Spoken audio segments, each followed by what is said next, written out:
SaveWithConrad.com. Jarrett Ward in Franklin, Tennessee. I first heard about Save with Conrad through a couple wrestling broadcasts I listened to. 83 Weeks and What Happened When with Tony Schiavone, and I decided to reach out, and I'm so glad that I did. It was an absolute fabulous process. I was in a transition mode, recently sold a home, and I was looking for a mortgage on a new home purchase. And Diana and the team at Supreme Lending was there to help me out. They were absolutely fabulous to work with. They were knowledgeable, responsive, and made the process incredibly smooth.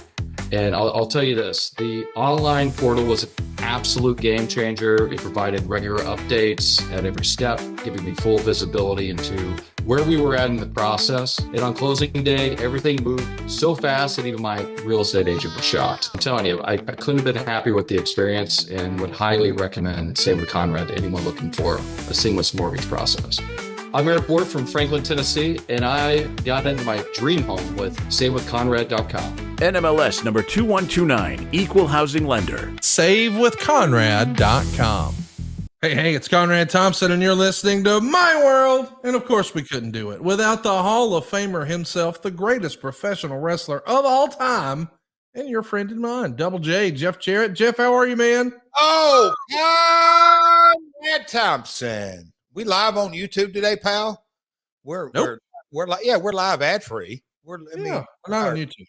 Well, was that false advertising that nope. It's exclusively on adfreeshows.com. But we're here, buddy, and we are live just hours before a big Monday Night Raw.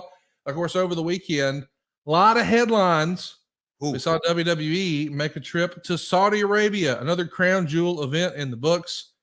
And we see Liv Morgan and Cody Rhodes as the new crown jewel champions. Easily the biggest, silliest belts in the history of professional wrestling. But they're going to go ahead and represent it with a little championship ring action. Kind of an interesting main event. Cody and Gunther, did you get a chance to see any of the festivities in Saudi Arabia?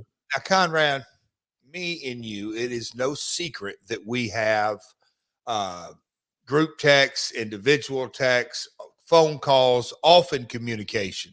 You know as well as anybody else that I went, as the kids say, off the grid Friday afternoon and didn't come back on the grid really till this morning when I got up and rocking and rolling. Had a huge, Conrad, I don't know if I can put it into words, a fantastic weekend. Got to visit, you could say, some of my old stomping grounds. We're probably going to get in on this episode to connect the dots to some of the old stomping grounds. But this weekend was all about one man, the man, the myth, the legend, the one and only, the man who turned 18 years old, Cody Angle. So I didn't get to watch Saudi. How was it? Hey, it was a good show. And what I'm most excited about is to hear that the white meat babyface worked from underneath to beat the bigger, stronger opponent, that big, mean, nasty, stinky Hulk ride. Yes, sir. Cody Angle has finished his story too, just like Cody Rhodes before him. He is now a man. He has defeated the Hulk ride. He has faced his fears. Round of applause to the coaster for making it happen. Man, he's all grown up, and he's all grown up, Jeff. Oh, Conrad, if we would have had maybe a GoPro or just run video on a couple of different scenes of the day, it was, I got to tell you, man, that man loves the camera. He loves showing out. We got us a strut in when he walked through. I could give you a little build and a little anticipation because we got through there and got through the gates early. And Conrad, me and Jay kind of strategized that, all right, we gotta kind of slow walk this thing and build it up. And for those that don't know, Universal Studios has two parks. Islands of Adventures has a lot of the rides, but the theme park, we started nice and easy, Conrad. We did Minions first. Kind of a warm-up act, and then we got into Jimmy Fallon's Streets of New York. Trying to think what else we did. We just kind of worked our way. Cody took a little break me and a few of the other attendees, because there was Karen and Kira and her boyfriend and Jacqueline, and of course Codes, and then the rock star. The main event of the whole day was my man Jay Lethal. We did the rock and roller coaster, and I think we did one or two others on that side, and then we went on over. Halloween Horrors goes in that park, and then so we went to Islands of Adventure. Cody wanted to make a beeline. He wasn't having he didn't want any more mid-card matches. He wanted to go straight to the main event, but we talked him out of it.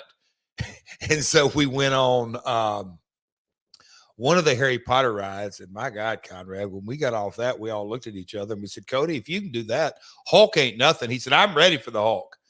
And as he was inching his way toward the Hulk, Jay looked over at me and he's like, are we really going to get here with this? Are we going to overcome the fears of the roller coaster and do this?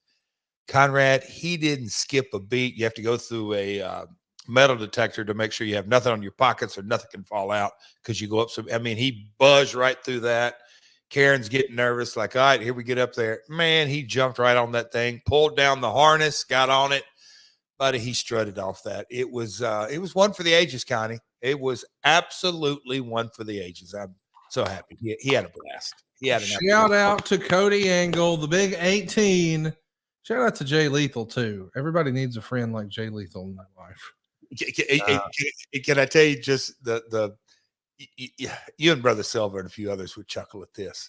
So we go through the full day, 20,000 steps. Jay was there step for step. Yes, everybody needs a Jay Lethal in their life in so many ways. That man he's part of the family, solid gold. We did the Kong adventure and all that. And so the last ride that Cody wanted to do was the only ride in the park that doesn't accept fast passes. Okay, that's all right. We're going to head on over there. We'll see where the line's at. It's getting dark. So we get over there, Conrad, and it says 105-minute wait. Oh, my. That is not Double J style. Conrad, you got to do it for the kids, right? As they say. Hang on. Did you reach in your pocket and did you pull out some folded money? Because that would be so out of character for you. Or did you wait like an asshole 105 minutes? So Jay looked at me and we kind of said, Cody, it's up to you, but it's 105 minutes. Like, that's 2 hours. We're going to be 2 hours. Cody was running on nothing but adrenaline. Now his feet are sore. When a man walks around the park for everything's sore. Yep. Everything is sore. I'll just leave it there. He said, yep, let's go. Kira and her boyfriend dipped out and they went and did a few other things. But me, Jacqueline, Cody, Jay Lethal, we go. And about 30 minutes in, Karen says, all right, we're going to play a little game here. Who's going to hit it? Well, sure enough, it got up to just past 95 minutes. And here's the whole high spot.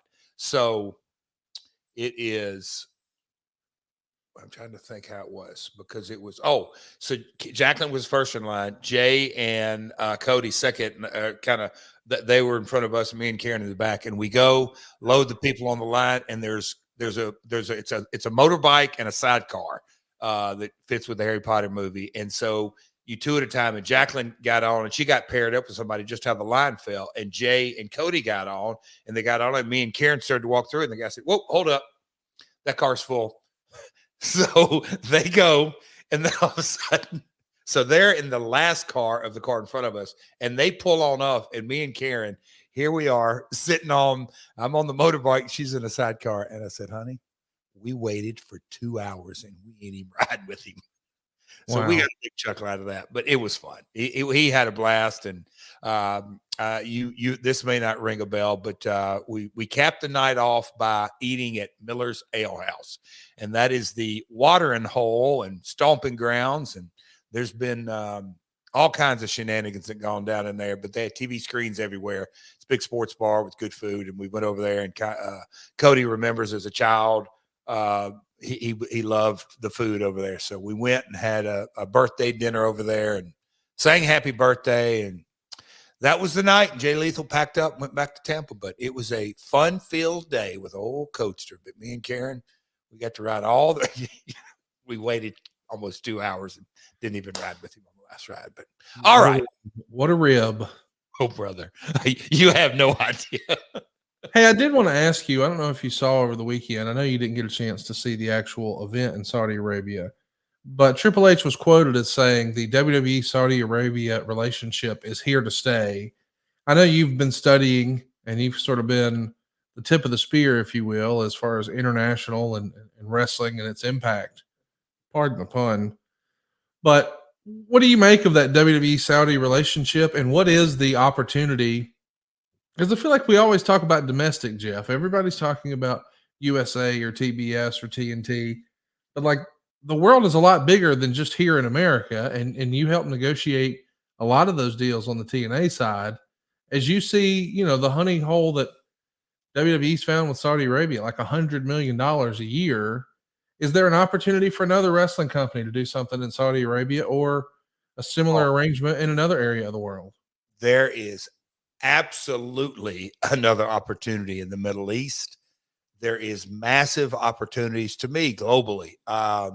Conrad, maybe we do this on Ask Jeff Anything, or maybe it's, I don't know. We always talk about past events, Conrad, and do a deep dive. Today it's going to be fun to dive into our TNA's first ever 3-hour pay-per-view, but we could probably spend a whole podcast on where's things going or this or that, but we may not want to give out too many of your trade secrets. But I say that, Conrad, internationally, how do I make this concise? Well, look, and for better or worse, obviously Global Force didn't get off the ground, but I had a mindset to partner with international promotions right out of the gate, because I'm not going to say that the United States is saturated. That is not that's a reality, but it's not the main strategy. Is that the world is just so much more connected due to technology and, the pay-per-view world, if you will. Years ago, I mean, they had no pay-per-view internationally. And I'm not saying that's where it's evolving, but the streaming world's taking place. And you just look at, the country of India, Amazon Prime, Apple, obviously Disney, Hotstar, all that. Just the international markets for professional wrestling, because at the end of the day, like everyone knows, we don't have seasons. We're a hybrid form of a entertainment that is not true sport, but it can land on, and sometimes that's been a positive, sometimes it's been a negative. It can land on a all sports network, or it can land on a general entertainment. There's a lot of places wrestling can be plugged in, and it always rates. And comparatively speaking, it's not in India, as they call it, a big shiny dance floor show that's super expensive to produce and cut and all that. It's relatively inexpensive and gets ratings. And as time has evolved and progressed, that has, in my opinion, has been the future for over 10 years. And, you kind of look back at, on your family of podcasts. I mean, I'm sure there's been a number of done on SummerSlam 92 in Wembley. Yeah. But, as the international markets, I'm surprised it's taken this long in a lot of ways. I just think that from an international perspective, there's more than room for, I'm going to say, not just another company, a few other companies. And when you have kind of the nuts and bolts of a AAA and the amount of talent those guys have, and, under 100, and I think they may be at 200 IP.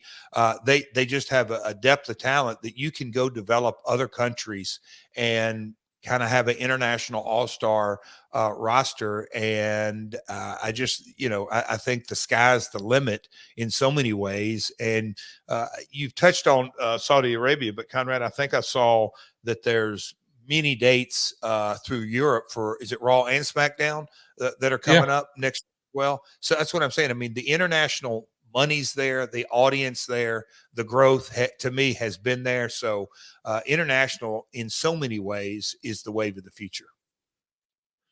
I'm curious, we know that WWE is continuing to expand. I mean, we hear more and more about their global expansion seemingly every week. Obviously, it's a big opportunity for AEW. I think everybody knows that, they're the number 2 player in the space. how vital do you think international would be for the growth of a brand like Impact as it sits today in 2024? You just have to go back and look at 2005, 6, 7, when we were at TNA and working with our agent and looking across the globe and knowing, okay, WWE is in this market and they're on this broadcaster and they're getting these ratings. It opens the door for 3 or 4 other ones.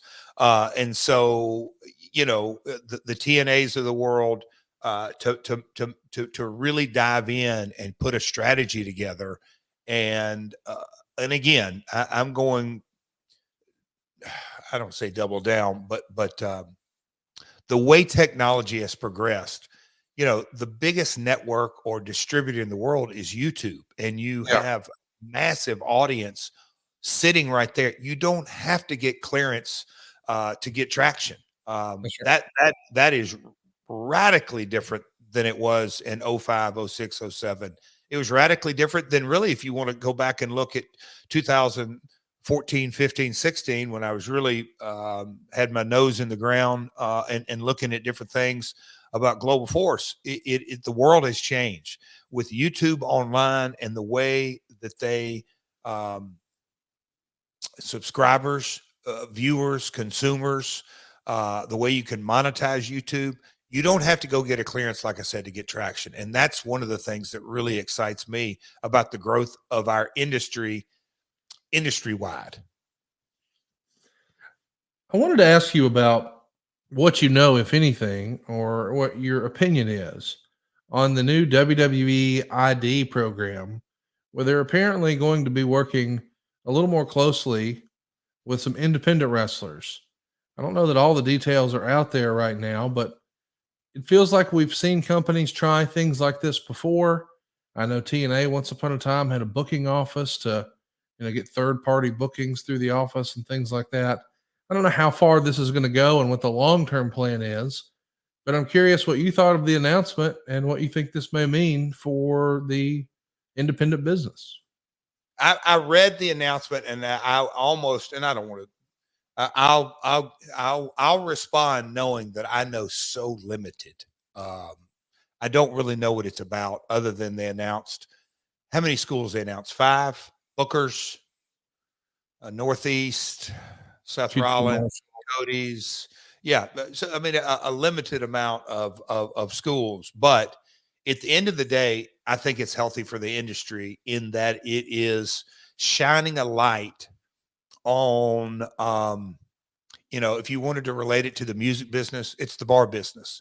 It's where, artists really create. I mean, you look at, I could list a number of folks in the music business that got their start.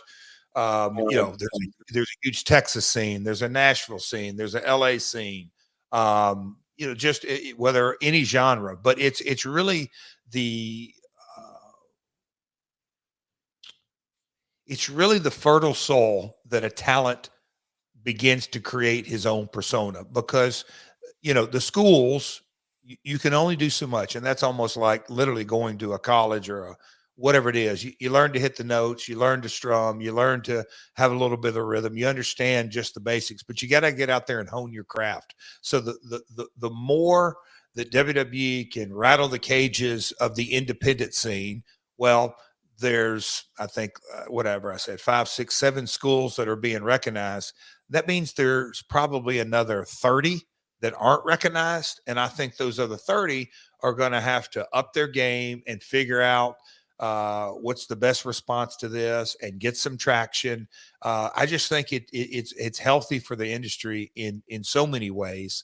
And my dad, Conrad, used to just, I've heard him.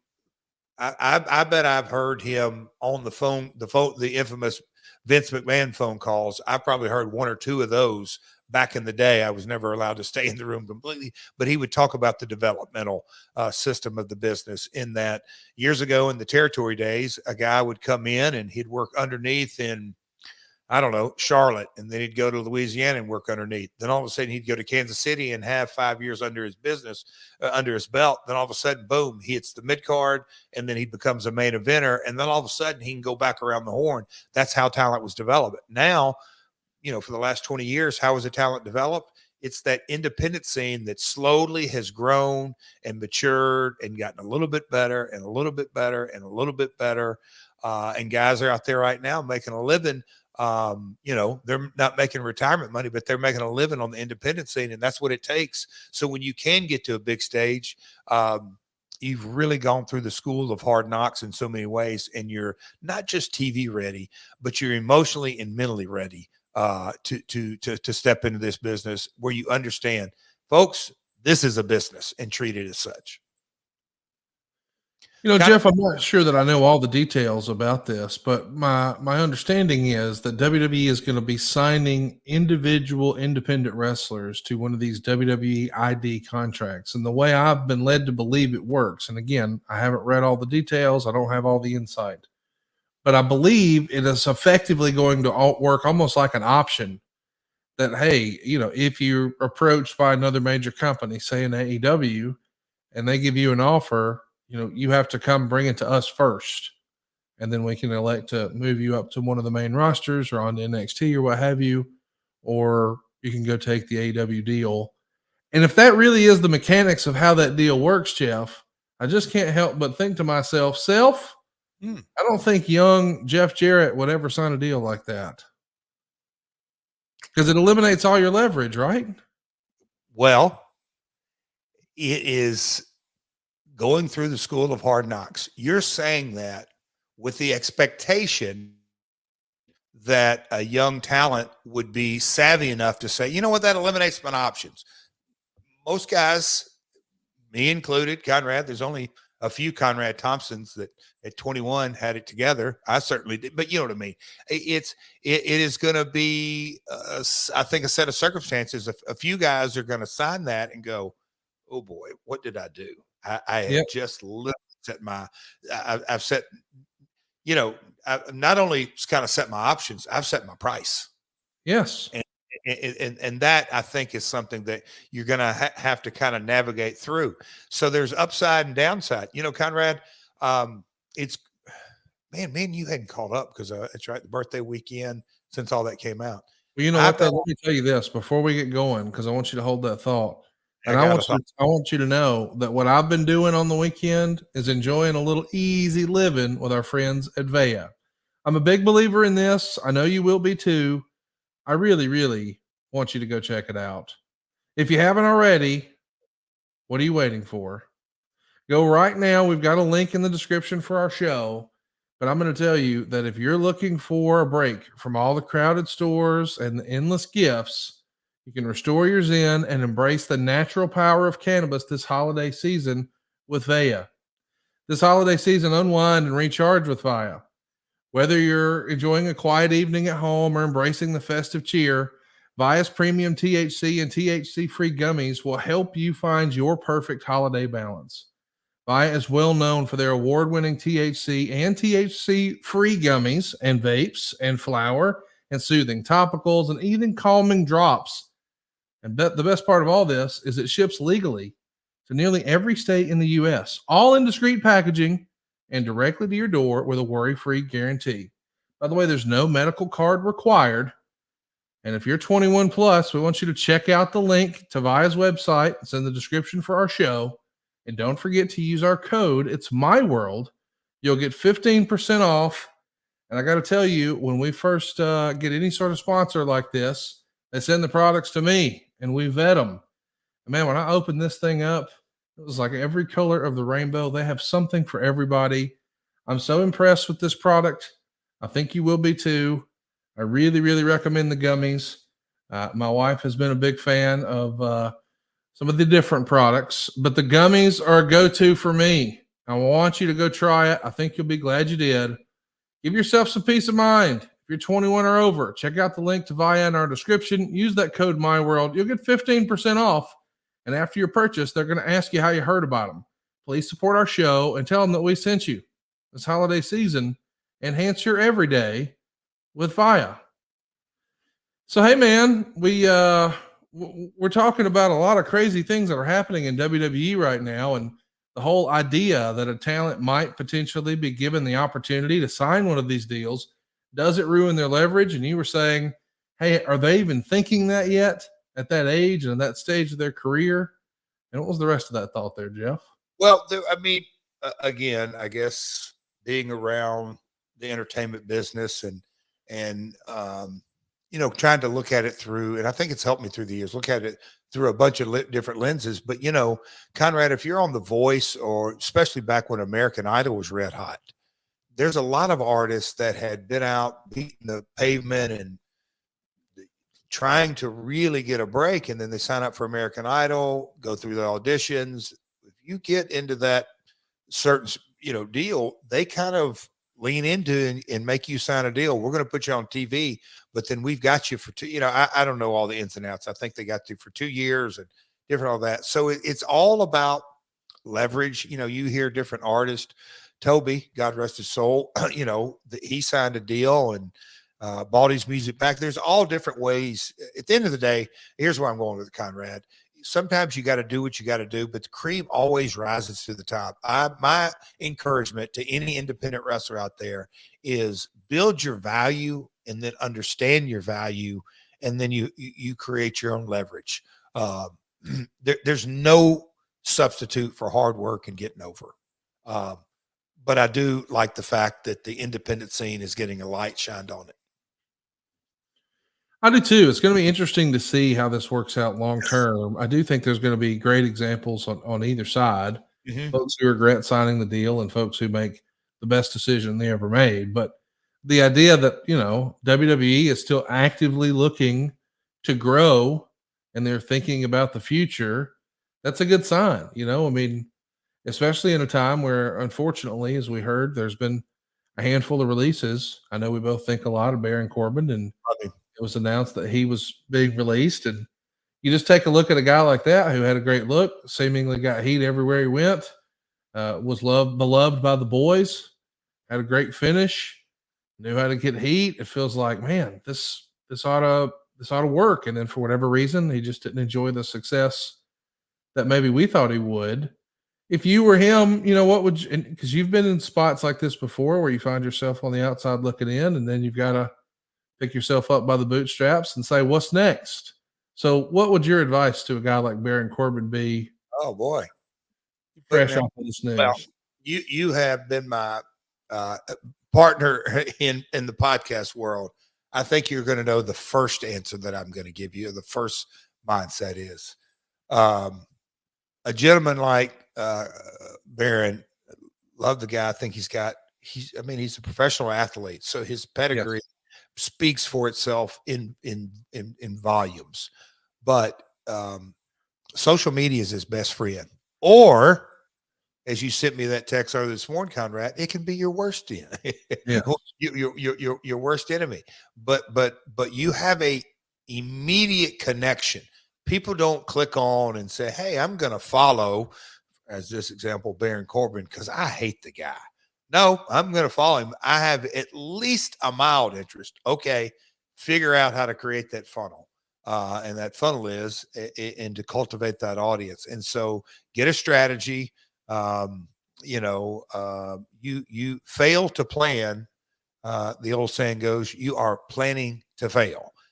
So get a plan in place. And part of that plan may be, let's recalibrate and figure out what the next step is. But a guy with his athletic ability, with his name value, with the amount of different places to work in Japan, in Mexico, as we talked, the Middle East, there's a lot of opportunity out there. Is he going to make the money of WWE? I would not look at the first 12 months and say, hey man, my 1099 has to be this amount. To me, he is starting fresh in the Baron Corbin business. He is no longer under that umbrella. So when you're starting a startup business, what do you got to do? All right, I've got to invest in this. I got to invest my time. I've certainly got to invest my talent. And I probably got to invest some dollars. And I would look at it as such. I always love hearing how your brain works. You know, as a fan, I can't help but think I sure would love to see Baron Corbin in TNA and GCW and New Japan and AAA. I mean, there's a lot of fun opportunity out there for him to try some different things if he even wants to. You know, as you mentioned, he was a professional athlete. I mean, he played in the NFL and he worked his way up to really top guy money in WWE. So I'm sure he's done really well. And now he doesn't have to do anything. It's what does he want to do? And I hope that we get to see Baron Corbin outside the confines of WWE. Just what does that even look like? Right. I think that could be fun. I agree. I mean, that's I'm going back to a phone call that I had, and I said, "Yeah, I'm going to pick up on this." And it was, kind of a hybrid call, but it talked. The ID was what spurred it. This guy was asking me his thoughts, and then it kind of got into it. I said, "Hey, man, at the end of the day, you are in," and I said his name. You're in that business. That is your business. Period. And if you can sell widgets or hamburgers, and I'm not saying literally sell hamburgers, you got to set up shop and hope that you have vendors all over the world that you can peddle your wares to. And I'm talking about much more than picture money, but I'm like, you're in blank, blank, his name business, and look at it like that. The social media banner that you get into, like I had a ham sandwich, or, the silly examples. It's just like, man, come on, guys, what are we doing here? Get your head in the game. Conrad, you've really got me on a soapbox today. I need to get off of it. No, we like that. Listen, we love, no, we do. We like sitting under your learning tree. I mean, respectfully, we're going to talk a lot about the goings on of TNA in 2004 today, and I'm excited to do it. But I always love to draw parallels to what's going on today, and sometimes that's difficult to do. So I'll just ask right up front, hey, Jeff, there's been some interesting stuff happening in the wrestling business. As a guy who's been on the promoter side and the wrestler side, you bring a unique perspective, a well-rounded perspective. It's not from one point of view only. I do think it's sort of balanced. So I just love picking your brain about that sort of thing. And I'm excited to see what's next for Baron Corbin. And, I don't think we have the full list of everyone who's been released, but there were some really talented people on that list. And I'm sure they're going to land somewhere. I mean, it feels like with Maple Leaf Wrestling growing and GCW going back to Hammerstein, and it seems like TNA is doing better business than ever. It does feel like there's an opportunity, and there's an opportunity for you to get a great deal on some AEW tickets right now. AEWTIX.com. As you're listening to this, tomorrow night, Manchester, New Hampshire. Tickets on sale. On Thursday, they're going to be taping Collision in Providence. That's this Thursday, November 7th. And then next week, November 13th, how about it, Bridgeport, Connecticut? We'll get an Albany Collision, a Dynamite and Rampage in Reading. And before you know it, Full Gear. Jeff, this is going to be a fun run here. Anytime I start thinking about November pay-per-views, I'm sure a lot of people think about Survivor Series. For whatever reason, I always think about Starrcade. And I know eventually Starrcade moved to December. Do you think of November as being a Survivor Series month? Is that the way your brain works? Yeah, okay. Right off the gut was Thanksgiving shows, November. Yeah. We used to run a double shot, Connie. Boy, I'm sounding old school. We would do Jackson, Tennessee at 2:00 on Thanksgiving Day. And then Nashville, Tennessee back home at 7. I think sometimes maybe we've started at 8 or 7:30, whatever. But just the Thanksgiving weekend was always big business, territory days. But yes, the Survivor Series teams and the build, the old school, how they would build the teams and the captains, in the the 80s Survivor Series builds. It was so new, unique, and so fresh. Yeah, it's good stuff. So yeah, I'd say I'm a Survivor Series mentality kind of guy. Well, I know it was a real innovation at the time, and wrestling fans love new. I mean, I've heard JR say it. I know you've said it. Bruce Pritchard says it. And I hear there's going to be a new team up there swinging the fences with Shoes Baseball. I probably shouldn't have said that, but I know that you do have a big announcement coming The rumor and innuendo is in the next few weeks, in the coming weeks, there might be some big news in Shoes baseball land. We certainly do, but we'll kind of leave that under the radar for right now. But shoesbaseball.com. Stay tuned to @RealJeffJarrett. We're going to be letting the cat completely out of the bag. It's kind of simmered out there, Conrad. But Conrad, yeah, you weren't supposed to really say that. But with that being said, hey, whoops. For all of our listeners that did not hear this, because I don't know, some people don't listen every week or they may be behind. But Conrad, let's just let it out there. And I know we, don't want to get too far down in this rabbit hole, but just as a fresh reminder, the University of Tennessee whooped that ass on Roll Tide. Folks that are just getting the audio feed of this, we went to a 1-shot of The Last Outlaw. We pulled back and went to a 2-shot, and I got the number 1 sign. Connie's got that finger up saying you're number 1, and we're not number 1 in the polls yet, Conrad. We're on the way, but the Vols are. Yeah, he's not happy. Alabama's number 11.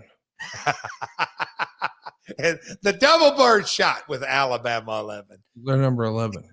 You're ornery. You like old Chris Bart. Just a little ornery on that. Hey, have we talked? No, we haven't. Since the Macaulay Culkin Halloween. The Joe Burrow costume. Oh, what a great costume it was. Do you have any context? Is he a regular listener of ours or like? No, I think somebody just said, hey, Joe Burrow's stealing your look. And when you look at the win column, Joe Burrow too looks like he's been left home alone. Oh, it's been a rough year for old Joe Burrow. He's leading the country in every stat except, fucking winning. But other than that, he's having a great year, Jeff. Whoo, boy, boy. Let me ask you a question, serious question. How pissed is the entire city of Nashville that Derrick Henry is the leading rusher in the league? Oh, my gosh. And the eggs we got a win yesterday. I'm a tried and true Titan fan. Barely. Oh, my God. We barely beat the Patriots. Yes. And they're terrible. Yes, they're not very good. They're not very good. I think they've won 2 games or something like that. Yeah, as many as we've got 2 victories now, which is just pathetic. You go back I can't help but think if you had the leading rusher, Jeff, because he was on the team last year. I was talking to a buddy of mine who's a Baltimore fan at AEW. I'm happy for King Henry. We were not going to be a Super Bowl contender under any imagination, but to kind of trade him for a song and a dance, oh my God, the leading rusher. He's crushing it. It stings as a Titan fan, but I'm happy for him. Lamar. Do you think that the coaching staff, just the organization, thought that he had ran all the tread off the tires? Yes, the owner. Well, I don't know about coaching but the ownership, that was definite. That hey, we've got to move on from him. They clocked that son of a gun doing 21 miles. He's 6'5", 240, doing 20 miles an hour down the sideline. I was told that he spends like in excess of $1 million a year just managing his body. Wow. So he's like that Tom Brady level commitment. And I'm not saying that everybody has time for that. I mean, notice how the days are shorter, but your to-do lists aren't. Where you can power through your busy days with Factor's no prep, no mess meals from breakfast to dinner and everything in between. Factor has easy, nutritious options to keep you fueled and feeling your best.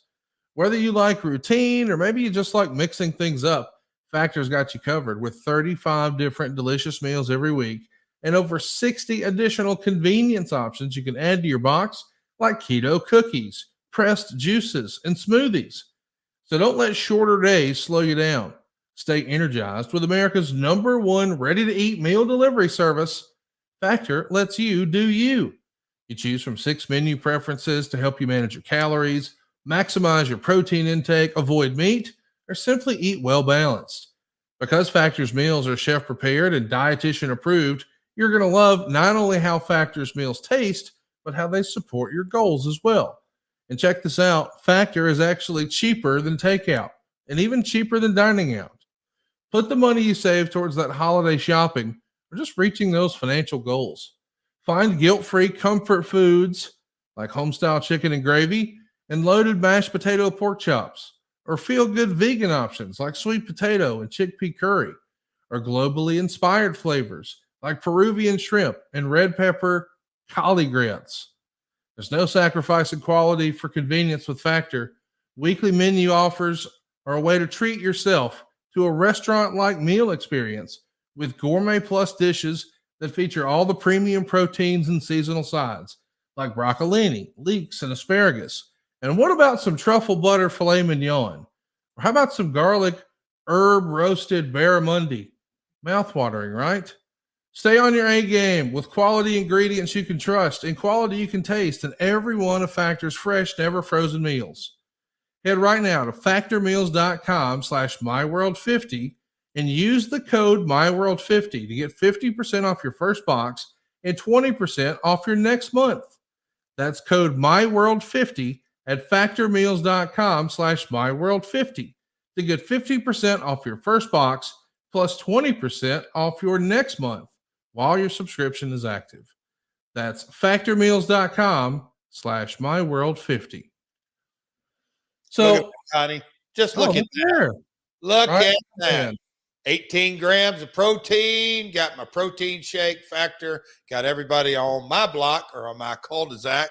They saw the Factor trucks come week after week after week. I'm telling you, it is our go-to. You know what? I had one. I got home last night from Universal Studios. It really is. It's a game changer. It's a lifesaver. If you want to eat healthy, always have something in the fridge that you can go to, pop in. It really has. It has changed fundamentally how I consume my protein. That sounds a little bit hardcore, but how I consume my meals. And you know what kind of eater I am, Connie, don't you? Well, here's what I'm saying though. Like, I know there's a lot of these different products and services that are out there. I think this food tastes like it's at a better quality. It is just better quality than every other service I've ever had like this. So it doesn't feel like you're settling when you're eating this. No. It feels like a treat to eat it. Like, this is restaurant quality, but faster and cheaper. And it's ready when I am. So if you get in late from the airport and it's midnight, no problem. You got something gourmet in like 90 seconds on your plate. I love Factor. You will too. Go right now, factormeals.com/myworld50. One last thing, Conrad. I had this conversation a couple of weeks ago. I can't believe I hadn't shared it with you on a Factor deal. There's a guy at my gym who gets his meals locally prepared. He's like, it can't be as fresh. And I said, I promise you, you try it and do a side-by-side taste test or however you want to do it. He has now converted to Factor against the local group here that makes meals and goes and sells them at these different shops around town. So yeah, Factor, it's a real deal. It is absolutely fantastic. Go check it out. You'll be glad you did. Factormeals.com/myworld50. So, Jeff, we got a lot of news and notes to talk about from 20 years ago. You guys were getting ready to move away from your weekly pay-per-view concept. You're going to a monthly pay-per-view concept. So instead of every Wednesday for 2 hours and $10, we're going to go to like $30 once a month for 3 hours. And there's a lot of moving parts. You know, you guys have been on Fox Sports Net now. You're filming more in Orlando. You've sort of moved away from doing things at the old asylum at the fairgrounds in Nashville.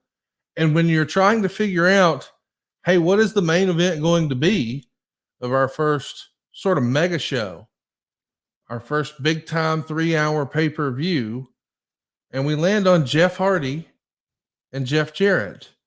Why was that the no-brainer for you and the crew at Victory Road?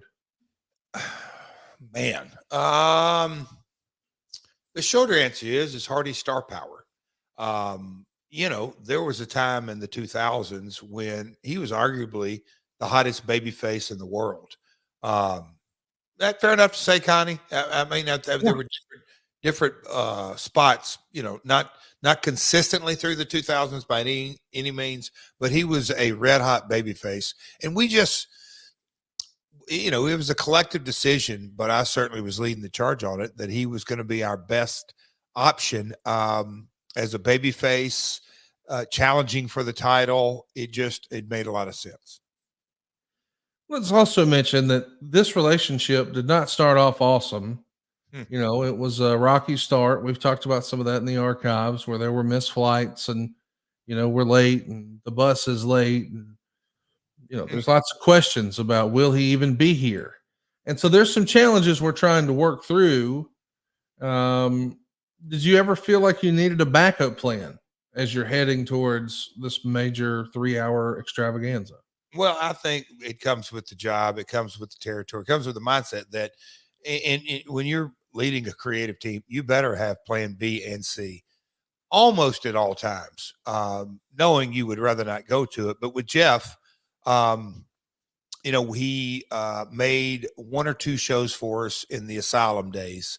And then there came a time when he said, yeah, I'm ready to go back to work. Now, hindsight's 2020. Me not understanding sobriety at all during this time would be an understatement. Just that, okay, what Jeff does on his time, just like I dealt with all the other talent and myself alone, including, is okay, what we do in our own time is our own deal.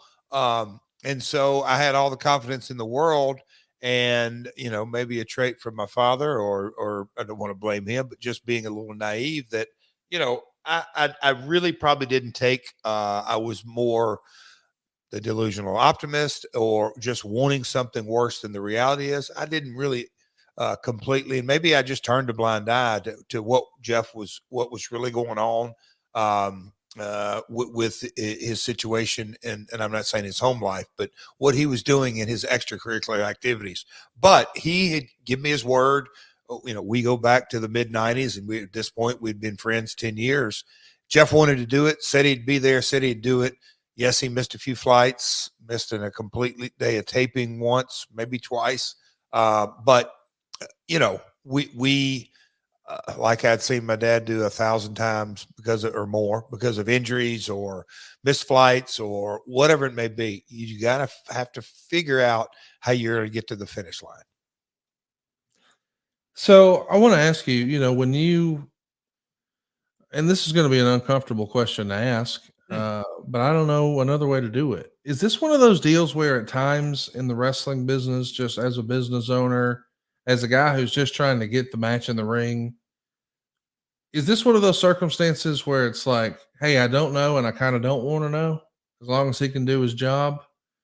Or am Well, I looking at that the wrong way? I saw the post on X, the something to wrestle with. I think it was like a quote from Bruce: "Just get the match in the ring."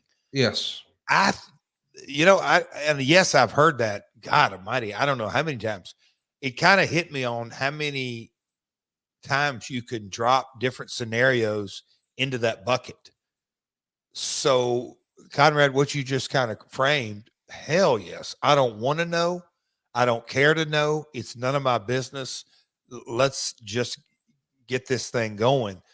Again, to look on the other side of it was, you know, we had made the move to Orlando. We had made the decision, the pay-per-view companies, how we looked at it, and, you know, from our last weekly, how much runway did we want?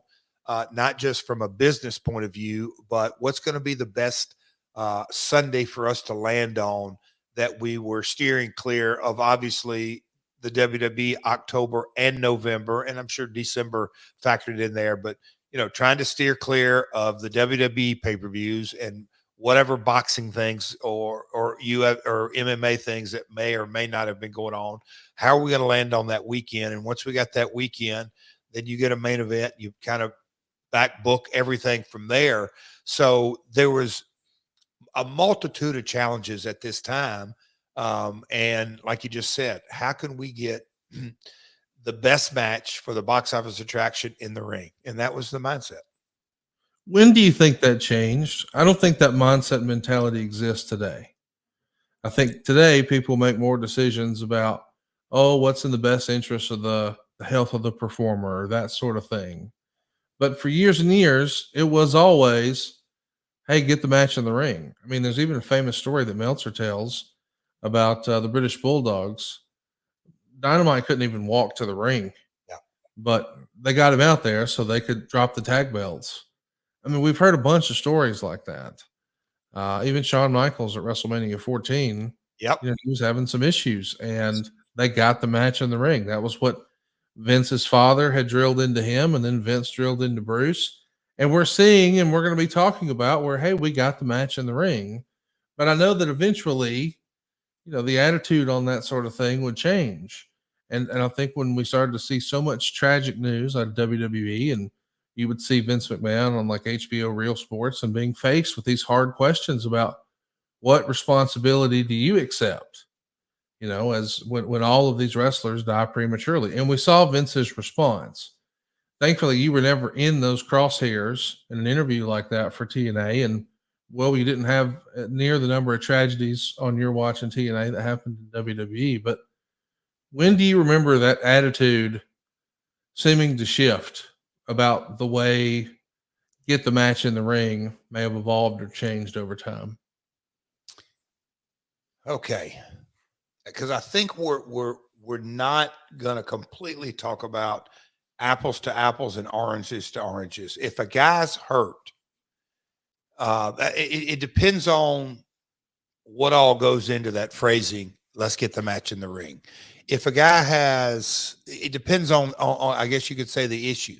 I'll say this, that as I sit here today, headed toward the end of 2024, not just the wrestling business, but the world changed post-pandemic. Mm-hmm. I just think it was. I mean, people weren't coming to work because of the COVID tests because they might have it, and I'm not judging or voting or weighing in on that. It's just the world changed. Caution became Became more priority. Yeah. A swab became the law. Yeah. That really changed. So I think the real stake in the ground is the pandemic is a huge dividing line. But I'll say that from,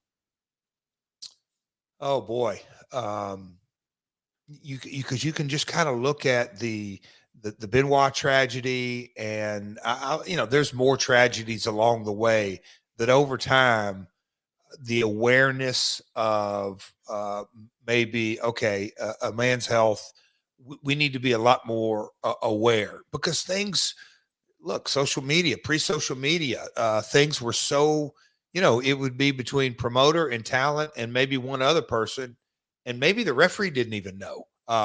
Sometimes it was blatantly obvious, but you kind of, it was just so much more closed and secretive, and hey, let's go work this deal. And like you gave the example of Dynamite, he had to literally walk to the ring and do almost no work, but he still did, which I'm not condoning at all. It's just as society has changed, as social media has impacted the age of instantaneous information, as the industries become more and more and more open, I think it's been a much more gradual process of, hey man, that attitude of just get the match in the ring is probably not best for business, because it exposes not just liability, but maybe morally and ethically as well. I just think over time, society has changed, which has, moved into our business has changed.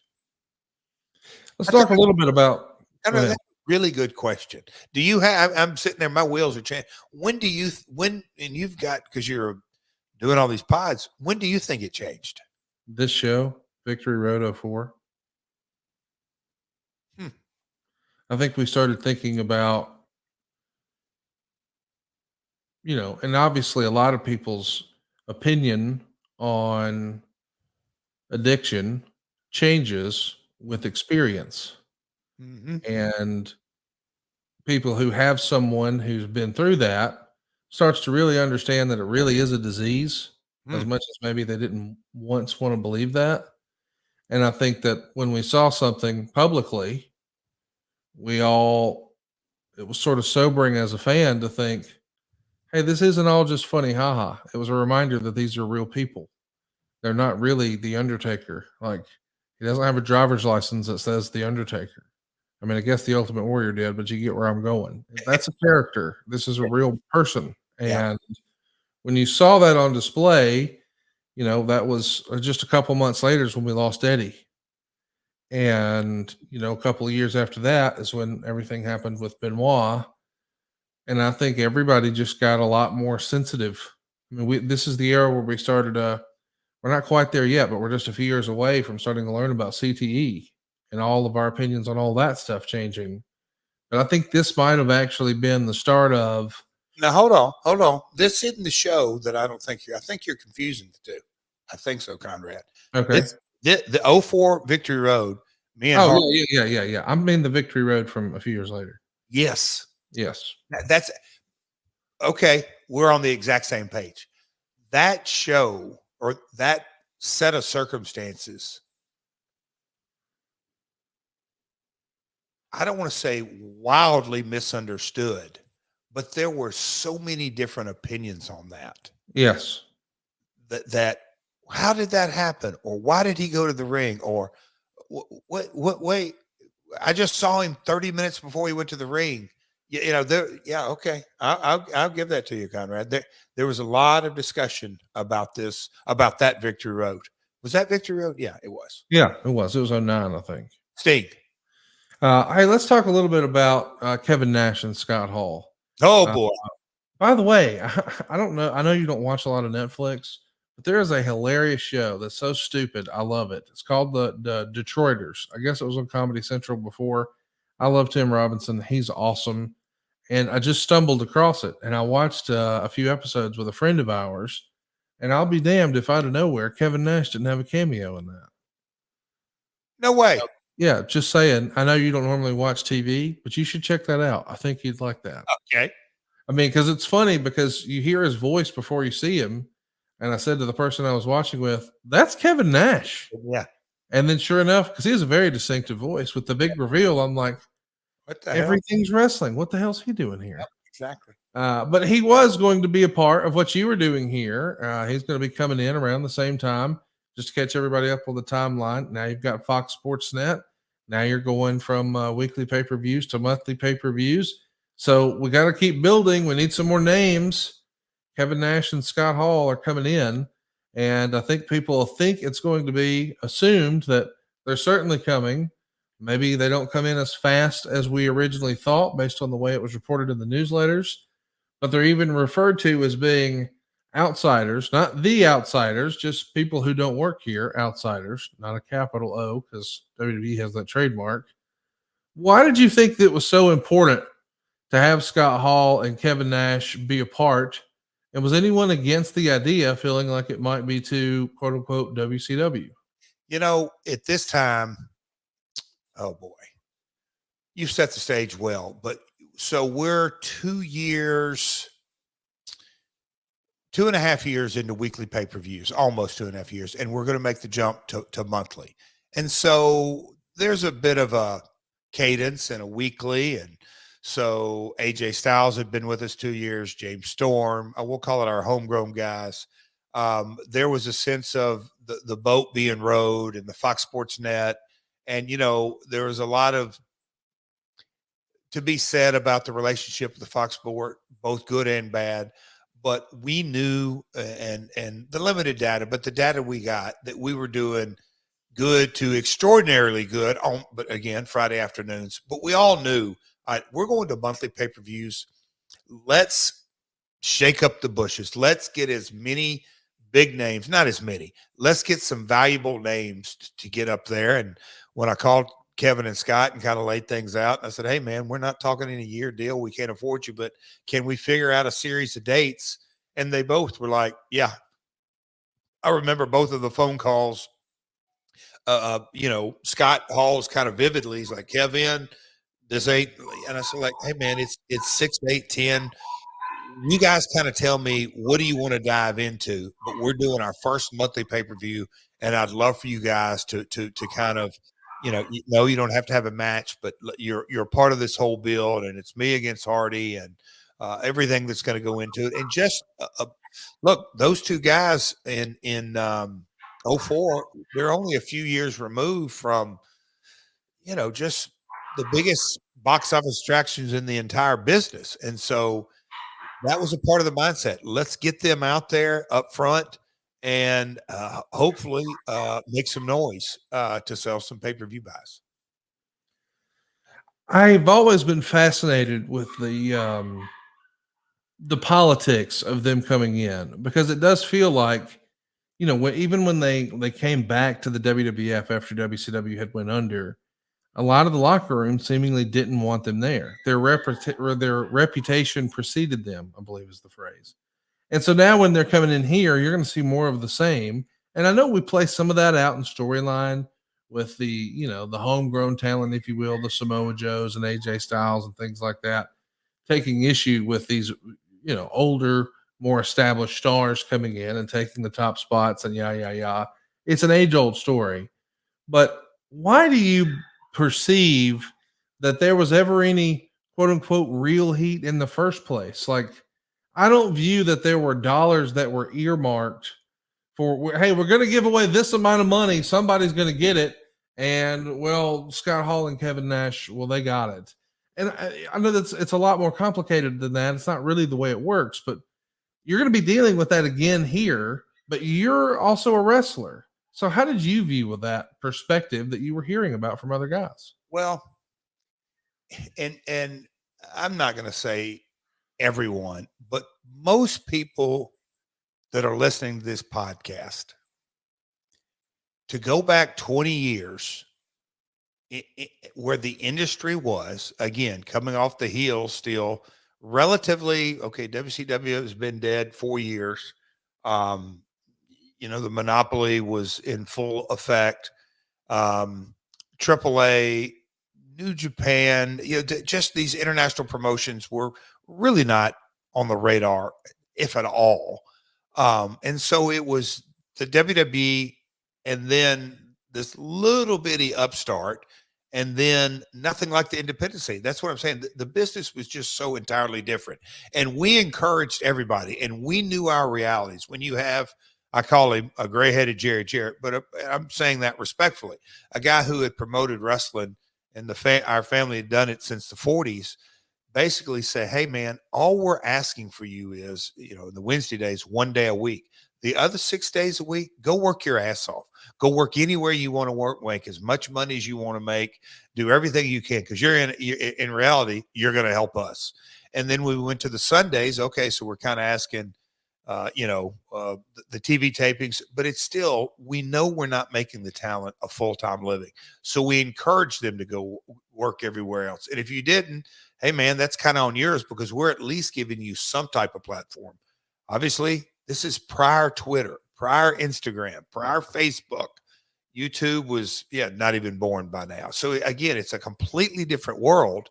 And so the Dave Meltzers of the world, the Observers, the Torches, Bob Ryder just passed away, which made me think of how powerful at one time OneWrestling.com was and all that. So the websites had to create content. And so they had to talk about all kind of craziness and this and that and this and that. But at the end of the day, it made for good writing. Hall and Nash upset the locker room.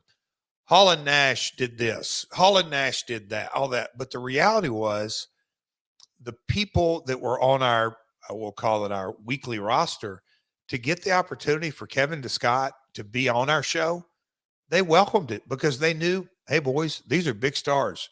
They can help us. It really was that simple.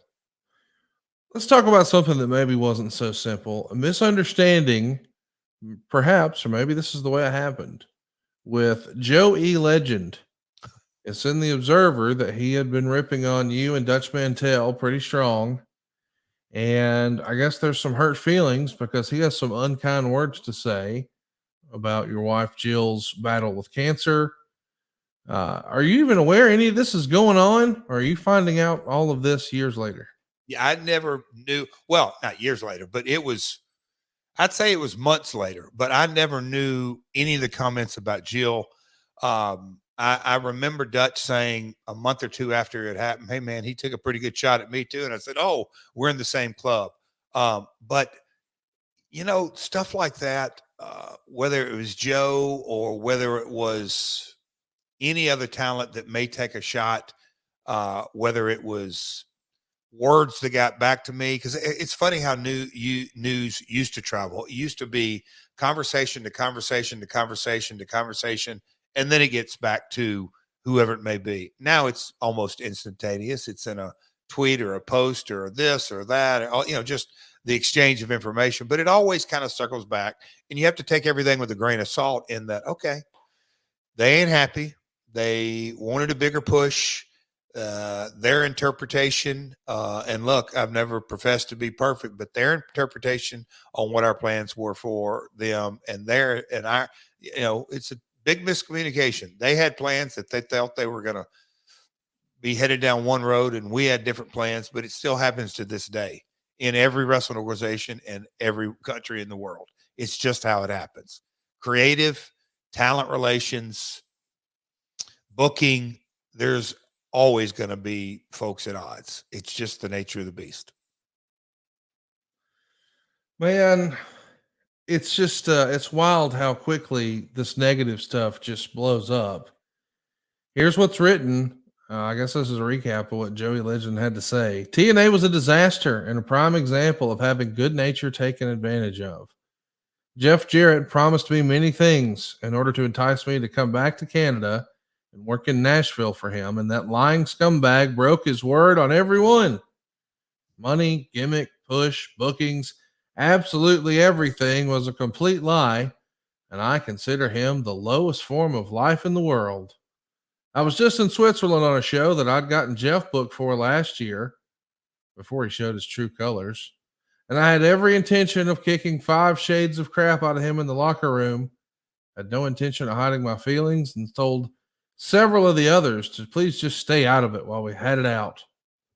Jeff ended up canceling out at the last minute due to his wife and her problems with cancer. Normally, I would have said that the Dirty Snake just wanted to no-show the event and keep the deposit that was sent months ago. And I'm the last one to sympathize with Jeff for any misery he may endure. But even I can understand him staying with his wife for such a difficult time for her. Truthfully, I wish her no ill will and pray for a speedy recovery for her. Marrying Jeff is more than enough of a pain in her life, and she deserves no more. That made me laugh. The real tragedy is that the cancer got to her and not Jeff, or that coward piece of garbage, Dutch Mantel. My goodness. Well, Joey Legend up on Cage Match right fast. See what he's up to these days. I'm not familiar with his game. Well, but I mean, even in those days, I had to go, now, did he really say this, or did this writer who wants to get clicks kind of put some words in old Joe's mouth? It's wrestling. It's absolutely wrestling. It's like nowadays guys get mad at different people that say different things. And I'm like, hey man, do y'all understand this is a industry? That the movie business, Siskel and Ebert made a lot of money through the years getting people to read their reviews, and they got paid money by all kinds of media to the wrestling critics, Connie, the wrestling critics. He's still working, Jeff. He wrestled in June of this year. Right on. How old is Joe? 55. Okay. I thought we were pretty close in age. You've also, if you're not familiar with Joe E. Legend, maybe you know his work as Joe Legend, Joe X Legend, Legend, XL Legend, Joe Ace, Just Joe, Bluto Belushi, Billy Johnson, Cowboy Billy Johnson, Dragon, Master Joe Storm, Nord, Psycho Joe Sampson, Joe Megalodon, and Jerry Legend. Conrad, you just did a quick Wikipedia. How about that? Jeff, what's your favorite Joey Legend match? We actually had in the Asylum days. See if there's one on there. We had, I want to say it was an Asylum match. A hell of a match. He was big and was agile as a son of a gun. He was a hell of a worker, or is, I hadn't seen him work in years, so can't still say that he still is or isn't. But I remember an Asylum, either it was a brawl or a match. Man, we're going back a few years. But he was a big man that could go. as they say. I think you did pay-per-view number 54 and then came back 2 weeks later, guitar and a baseball bat on 2 poles. Okay. How about that? Yeah, but look at you. Look at you pulling it right up. Hell of a hand, as they say. Well, I certainly did you ever patch things up with, I mean, I know you don't care. That was BS, Jeff, but have you ever spoken to him? No, I hadn't spoken to him, but I feel like we kind of let bygones be bygones. I feel like I may be wrong. Somebody's going to remind me, but Well, let's just stir it up right now, just for funsies. oh, buddy, Just something to do. Gotti, that's all in the review mirror. If he really felt he wanted me to have cancer, I feel sorry for him. Oh no, come on now. I will say though, when he was rattling off the promo, marrying Jeff is more than enough of a pain in her life, and she deserves no more. I mean, that he should put that on a Hallmark card. You think? Yeah, dude. Like, Matt, that's what I'm going to give Karen every year. But is there anything about Dutch? Did he? And that coward piece of garbage, Dutch Mantel. Because I remember Dutch saying, "Yeah, took shots at me too, Jeff." I'm like, what? He says the company's a second-rate backyard promotion that masquerades itself as professional. They all have great talent in the world, but they bury it to build up Jeff Jarrett, a no-talent hack who's gotten by solely due to his father's connections.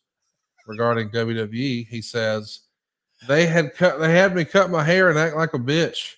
Tom Pritchard tells everyone that the best gimmicks are you with the volume turned up.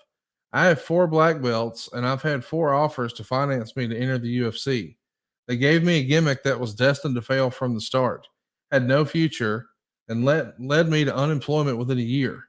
Their writing staff was brutal, specifically a loser named Jamie who wanted everyone to be impressed that he does karate.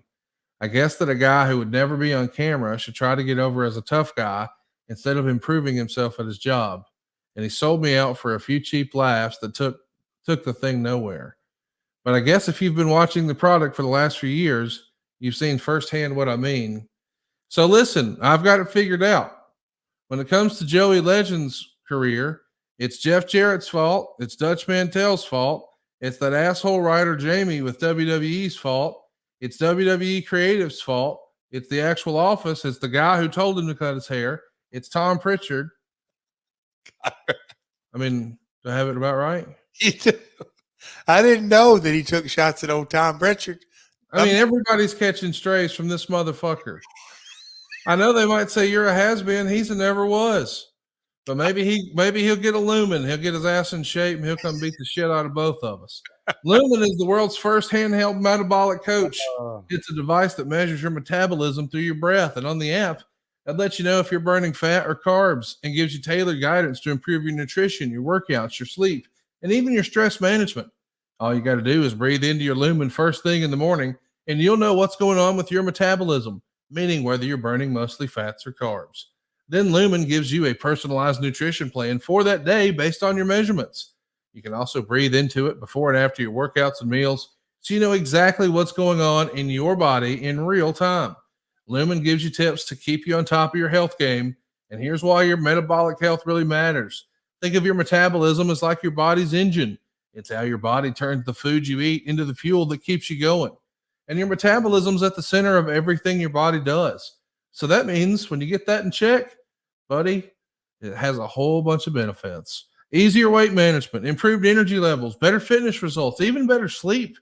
Lumen gives you recommendations to improve your metabolic health with each breath. The recommendations from Lumen are designed to improve your pre- and post-workout fueling for better performance and recovery, so you can power through your toughest workouts and even add on muscle mass. So if you're ready to stay on track with your health this holiday season, go to lumen.me/myworld to get 15% off your Lumen. That's lumen.me/myworld for 15% off your purchase. And Lumen makes a great gift too. Thank you, Lumen, for sponsoring today's episode. You're on fire today, guys. Well, I don't know about that.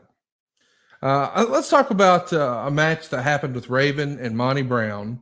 It was supposed to be on Impact. The show was done live to tape, and Raven apparently went long.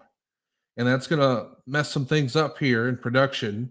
I know that a lot of people listening to this, myself included, would have probably thought or even said, well, it's taped. They can fix it later. How big of a deal is this to still stay on your times, even on a tape show, Jeff?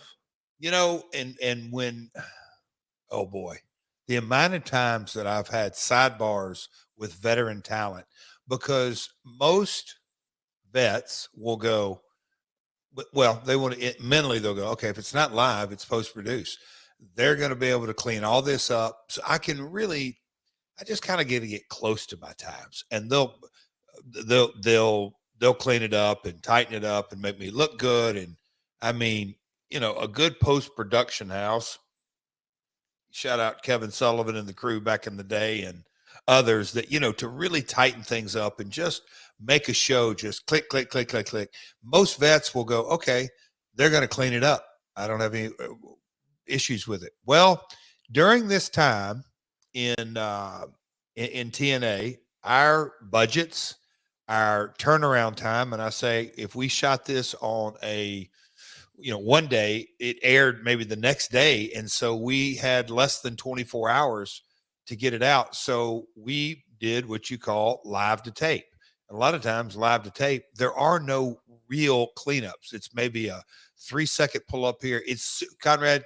I'm going a long way around to say it's freaking very important to get things nailed on time, cleaned up. Don't leave it. Don't act like it's live, because when guys know the camera, the red light's on, the real pros, they miss nothing. They hit their times, they hit their marks, they know what camera they're looking into or trying to play to. They just a pro's pro. They do the work, and then their opponents. And a lot of times, I say this with all due respect, they make it easy for the director because they're looking at the camera that needs to being played into, or not looking directly, but opening up your body to get the right shot.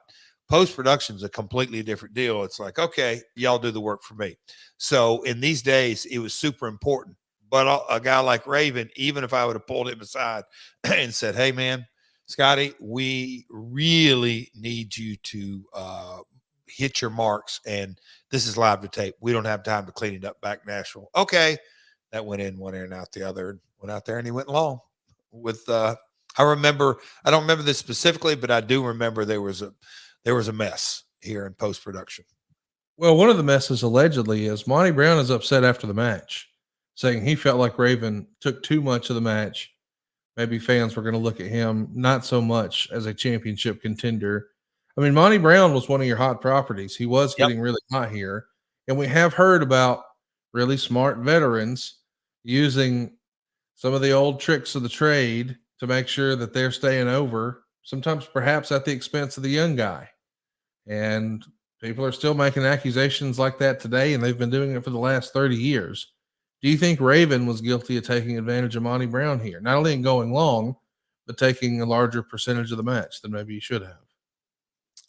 Now, here's where the kind of the devil in the details that you have to kind of really understand this business. If you're live, then you absolutely can take advantage of a lesser experienced talent, because you can pause, you can get a little extra heat, you can kind of leave a baby face down, you may not give him as big a comeback. There's so many different little sleight of hands, tricks, and that kind of stuff, and it just kind of comes with, I mean, I learned some of these hard lessons on Memphis TV. I did, but when you're post-produced, any vet will know that, okay, the office is going to make this look any way he wants. I mean, it's that simple. So I'm going to, on this case, probably defend Raven, knowing that he didn't take it. I mean, he worked his match, he worked his style, and Monty might have felt like he was selling too long. And, it may have been a case where the match was supposed to go 12 minutes of TV time and Raven wanted maybe 8 or 9. Well, he's just going to stretch it knowing that, okay, they can post this up and cut things out. So, but I do remember there was an issue that probably a mountain was made out of a molehill on this match. I do want to also ask you about, there's a report in the Observer. Well, here's what it says. At least 3 of the more heavily pushed guys are openly talking about going to WWE when their contracts expire over frustration within the company. There's clearly a lack of faith in the company's future. Several wrestlers this week were openly talking because the TV this past week, management was talking about how the TV ratings are rising. Well, a lot of the wrestlers realize that isn't the case. I mean, when you're hearing, this is still an era where, man, you got a lot going on. This thing's not turning a profit. You've bet it all. You're all in. And when you're hearing some of the guys that you're really spending a lot of time building around, maybe they weren't stars before, but damn it, with Jeff Jarrett's help and his dollar, we're going to help make this a young man. And then you hear through the grapevine, they're telling everybody, as soon as my contract is up, I'm out of here. Like on some level, I know as a wrestler, you get it. I know as a promoter, you get it. But as a dude who's betting his own money, it's got to hurt your feelings a little, right? It came with the territory in so many ways. I also had maybe overconfidence, Conrad. The guys that mattered were on the train, rowing as fast and as hard as I was, wanted this thing to succeed, knowing that I may not bat 1,000, but the guys that matter are on board. And I'm saying the Halls, the Nashes, the guys that had already made their millions and had made their names in other companies, I never really bought into. There was no reason, I wasn't delusional to think Kevin Nash and Scott Hall are going to be wanting this to succeed as bad as I do. No, their bank accounts were full. They knew that they couldn't get any more over than they were at the NWO. They were here to contribute, and that was going to be on a capacity that was an honest day's work. But the AJ Styles, the Samoa Joes, the James Storm, Chris Harris, Motor City Machine Guns, and I'm going up through the years, but the guys that were there that really, really wanted to succeed and were busting their ass every week for their spot, I just didn't have it in my head, and I could have been wrong, that they were out there saying, yep, as soon as my contract up, I'm out of here. Because you kind of look back on the track record, how many guys did we really lose? Yeah. We didn't. I mean, Abyss at one time was almost out the door and understood that, and he ended up staying. Joe stayed. AJ stayed. Even in the end, Chris Harris and James Storm, they've been asking a lot of wrestlers in this era, how do we get to WWE? They want to pursue this when their contracts are up. It's in the Observer that they're making either $1,250 or $1,500 per week, and they think they can do more with WWE. And it's even been suggested that, hey, the right thing to do is, if you do get an offer from WWE, at least give TNA an opportunity to match it. We know ultimately they wind up staying. Eventually Chris Harris is going to go as a single. Yep. And way later, James Storm would get a few matches with NXT. But this is like, when you think about day one, like really building blocks of the early Asylum days of TNA, America's Most Wanted are part of that. Oh, yeah. And when you hear that, they're interested as a wrestler, you got to get it like, well, shit, y'all are over. It's working. I understand. Were you surprised that they didn't make the jump here? That's a good question. The thing that I think was always kind of weighed heavily is that, do you think you're really going to get an honest shot up there? Right. It was kind of a different era that I guess you could say maybe the unwritten rule or the vibe. Now it's changed. And I think in a lot of ways, AJ Styles broke the mold. He definitely made his name outside of the WWE umbrella and came in, and they embraced him and put him in the main event almost literally from day one. Prior to that, and I may be wrong, Conrad, but you really look at guys that had a little bit of a name outside, they brought you to your knees coming in the door. They wanted you to come up through their system. And I think that went a long way in making talent at least take a breather, take a step and go, let me take a real hard look at this situation before I make this jump. because right now I'm in the main event or semi-main event. I jump, I'm definitely going to curtain, jerking the curtain, and I'm not sure where that money's at, and I'm going to have to do that build process. It's just fascinating to think, of all the comings and goings. So you've got these guys whose contracts are coming due, talking about America's Most Wanted. And then we've got CM Punk and Julio De Niro finishing up. Their contracts are going to expire, and they're offered no renewals. Brian Alvarez wrote, there are no plans for Punk, and he was never used again after getting into a fight with Teddy Hart several months back at a local area diner following a show. Boy, if you had that one to do over again, would you? You know what? When I read that, oh, yes, the short answer is, what the hell do you think? Yeah. What a box office attraction he's turned into. But you know what? It surprised me in the research, and I may be off. I don't remember Punk and Julio and that crop during that time. Like we didn't have them under quote unquote a deal. It was like a per appearance, I believe. That's what I'm saying. So there was a date that where it would expire, but it was a per appearance. Yeah. I don't think it was a binding deal. It's not like they walked away or we walked away. It was up. I think. By the way, per appearance deals still exist in wrestling in 2024. Yep. Hey, let's talk about fights. Brian Alvarez wrote, speaking of fights, this is Brian's words. Kid Cash, who has a quick temper and is regarded by a lot of guys as a real prick, nearly got into it with Chase Stevens.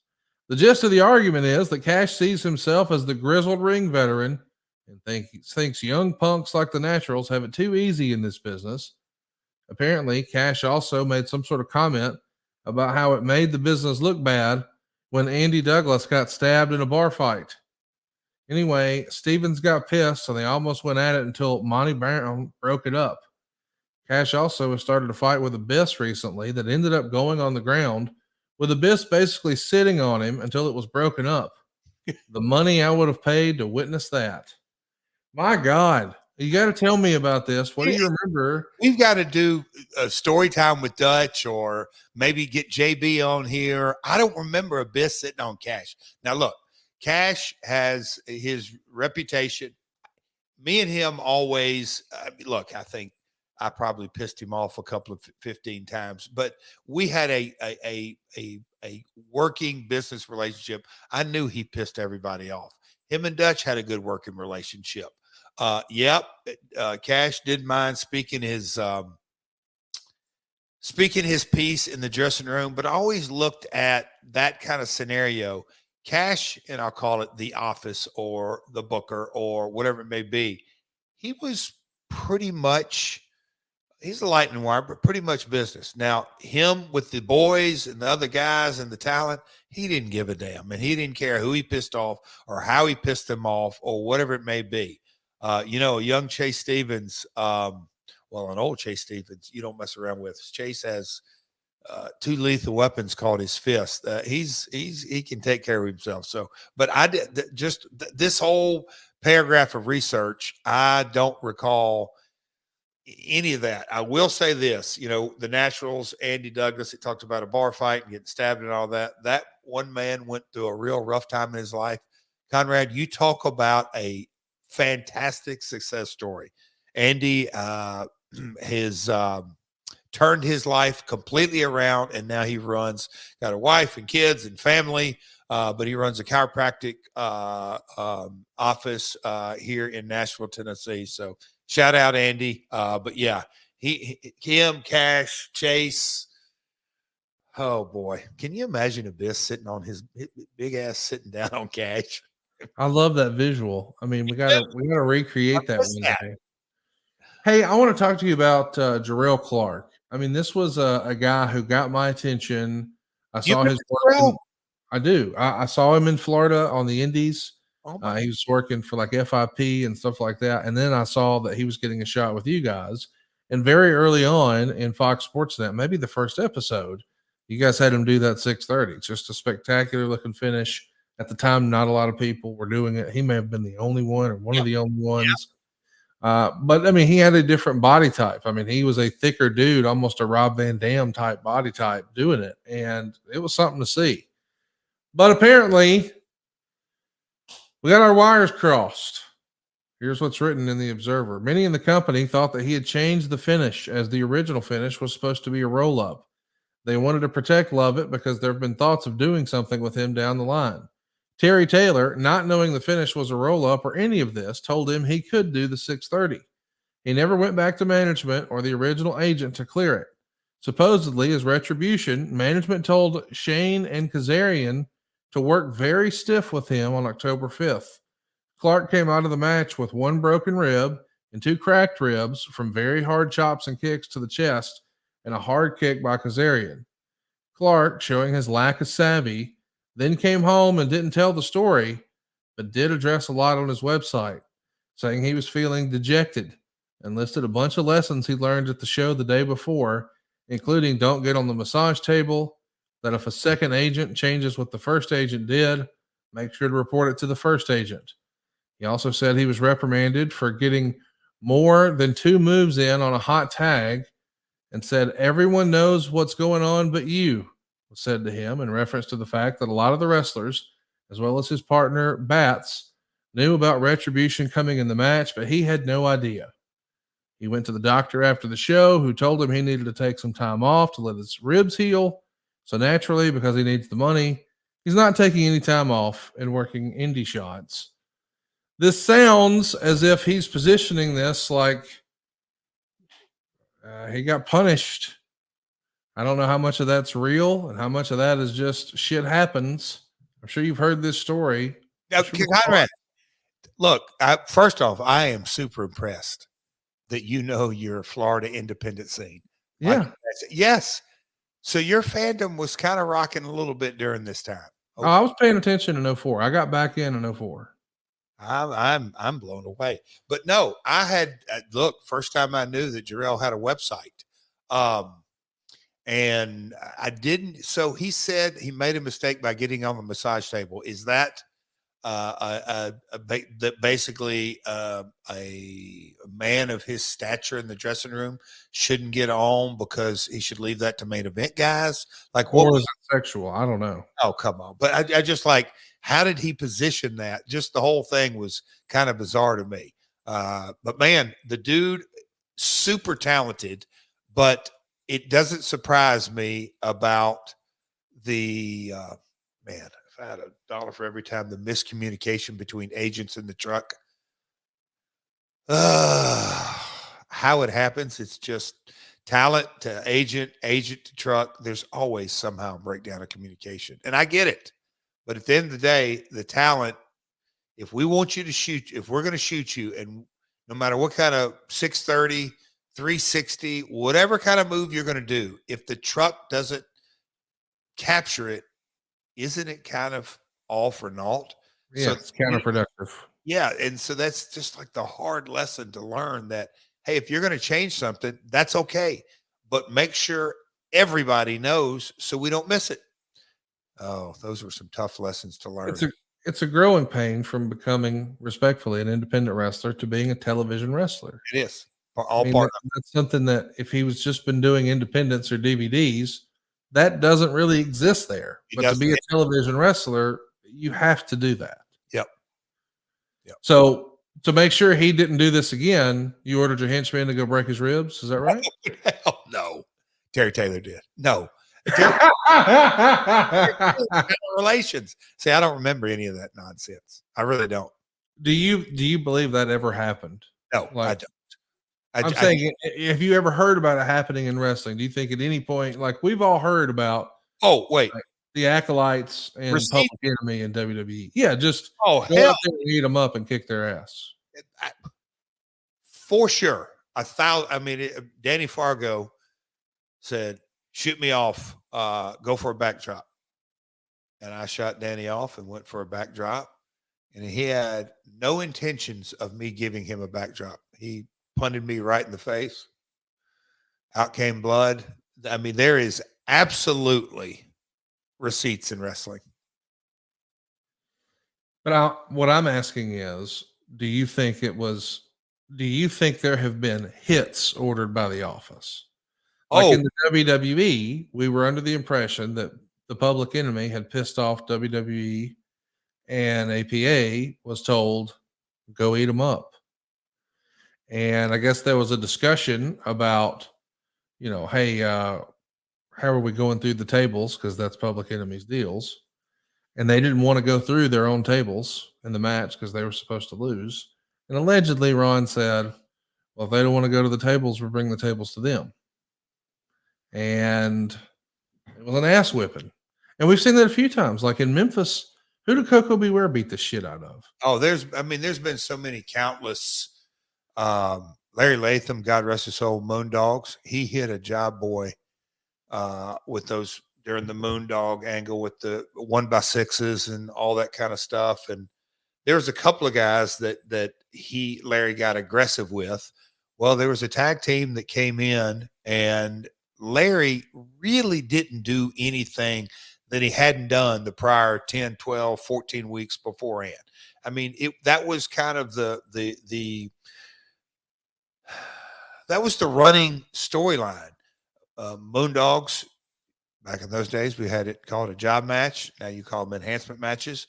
Two guys in the ring. Moondogs come in the studio barking. Richard Reed blowing the whistle. They get up in the ring. Trash cans, chairs, 1x6 boards. Beat the shit out of them. They would kind of get those 1x6s, crack it over guys' head. They would splinter. Finally, when they felt it was right and they'd used up their time, they'd pin them. There wasn't any really high spots called. There wasn't a finish called. It's just when Larry tells you, all right, this is it, 1, 2, 3, that's how they did it. But they were stiffer than hell with everybody. I forget who the tag team was. Larry came through one time and did that. And it was like, I think that was maybe on a Tuesday or a Wednesday or whatever it may be. The guys hadn't been in the territory a week or two. Well, that following Monday,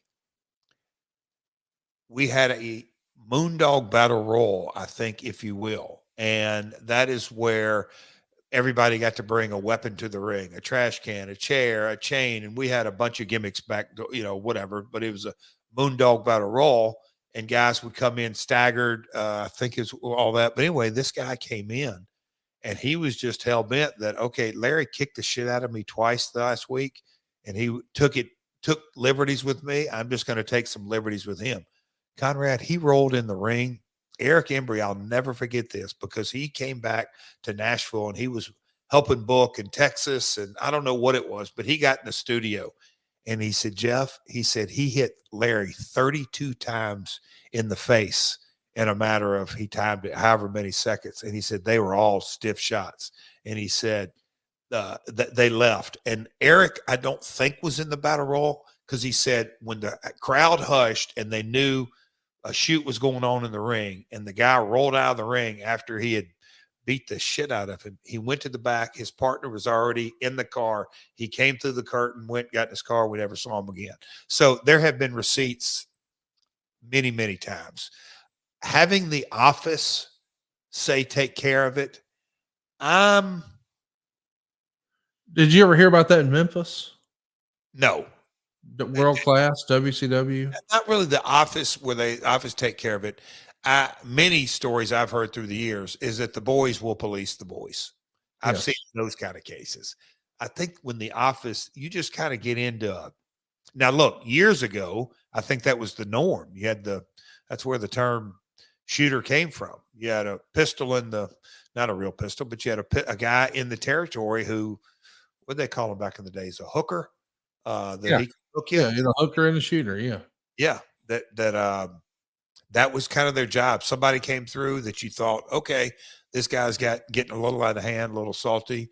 Well, he's booked with the guy in the territory, and unbeknownst to him, he's about to get up in the ring and get his ass whooped, and we'll probably not see him around anymore. And that's going back 50s, 60s.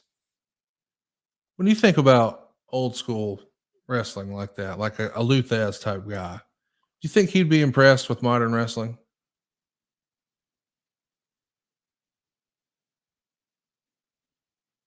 I mean, as a hooker like Luthez, do you think he'd be impressed with modern wrestling? See, then you're getting into personalities. But I think that I always kind of draw the analogy when I'm a basketball junkie, and Bob Cousy, fantastic basketball player, could dribble the shit out of it way above his time. You take Bob Cousy and put him in 2024 and watch. I think they would be. I think they would say they're not even playing the same game I play. It's so unrelatable. But when they sat back and say, okay, I'm going to watch a wrestling match. Thez's prime was really 60s, right? 50s, 60s, I think. But, you look at a match from the 60s and then 70s, 80s, 90s, 2000s, 2010, 2020. If you could sit down and look at a timeline, how could you not love it? Because it's the evolution. That, to me, is what just – I'm going to sound silly here. Fills my heart with gratitude, Conrad, to look at how the business has evolved. It is unbelievable.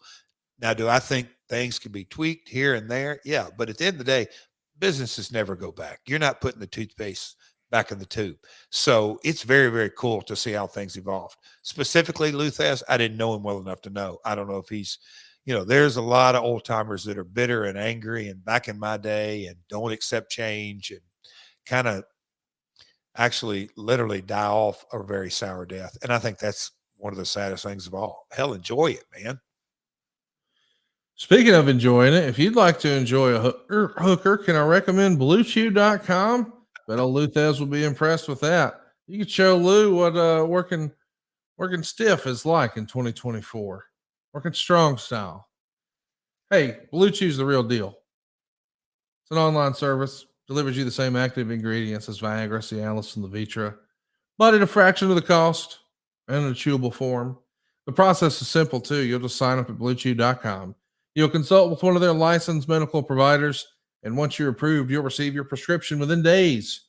Blue Chew's tablets are made in the USA, prepared and shipped directly to your door, and the best part, it's all done online. That means no visits to the doctor's office, no awkward conversation, and no waiting in line at the pharmacy. You can take them anytime, day or night, so plan ahead or be ready whenever an opportunity arises.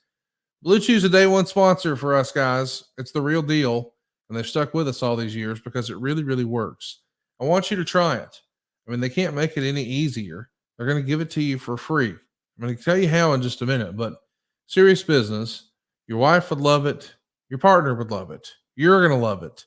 It's already taking something I know you enjoy and making it a little bit better. And it's free. Why wouldn't you try it? It's a great way to support the show and turn that frown upside down at the house. Blue Chew wants to help you get the confidence to perform at your best. So discover your options at BlueChew.com. And we've got a special deal for our listeners. You can try Blue Chew free when you use our promo code MyWorld at checkout. Just pay the $5 shipping. That's BlueChew.com. The promo code is MyWorld, and you'll receive your first month free. Visit BlueChew.com for more details and important safety information. And we thank Blue Chew for sponsoring today's podcast. And Jeff Sweener. Hey, hot tag. Hey, man, you were doing a hot tag here in October. It's written in the torch that you're going to be stepping away from your booking duties. Of course, things are getting pretty heavy at home. You're going to be tending to this family illness matters, the way it's described. But you're still going to be there to perform, but we're going to have to take a break from some of these duties. Is this a call you may? I mean, I know you want to be in the middle of things, but you literally can't be in two places at one time. Is this a difficult decision to make, and who helps you make that decision? Conrad, we've often talked or we chat, the news cycle, nowadays, is there such a thing nowadays that it's not even a 24-hour cycle, almost like a 12-hour cycle, Conrad? Yeah, it feels like it's getting shorter now. Yeah. It's where I'm going with it was during this time. This is when October of 2004, right? Yeah. This is when we got the test results back that Jill's cancer had come back. And so there was but there was a lot of uncertainty that, hey, so what is the game plan here? Moving forward. But there was no talk whatsoever of me reducing duties. That didn't come till a year and a half later. I mean, quite some, maybe even longer than that. But that's what I'm saying is the test results, I remember where I was sitting in the Orlando airport. Bob Ryder was about 3 seats down. There were a couple of people, and I got the phone call.